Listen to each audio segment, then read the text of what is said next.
o işime bak sen Allah. Eşleğime lazım değil. Allah başı koyup ayakla taşlanmasın. Al oyna da. Oyna da. Sen yıldır köpük beni. Bana bak. Spala. Köpük.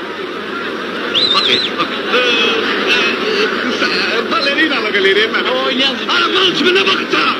Bakırsan, görürsen. Bu çocuklara şərait yaradırlar. Harada istəyirlər, ev verirlər. Növbəsiz qaz 24 verirlər. Ana oyunu ondan zağlım uşağı. Vallahi bu şəraiti kimə yaratsın? Dağı dağ üstə qoyar.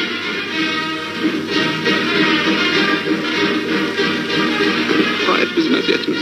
şatlıklarda görüşelim. Hələlik. Одну минуту, товарищ. Ради Товарищ, бога, директор в зале. извините.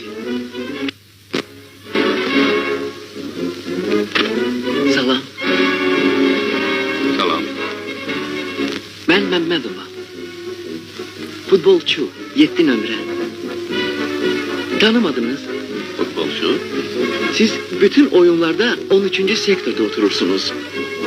Ve həmişə də en şiddetli, en kobud sözlerle söyürsünüz beni.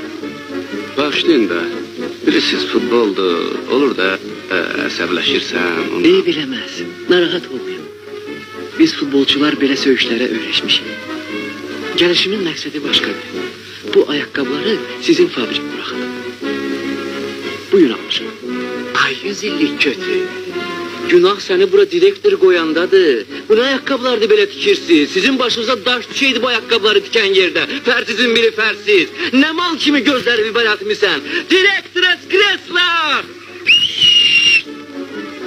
Eybi yox. Biz çəkməçilər də belə təhqirlərə öyrəşmişik.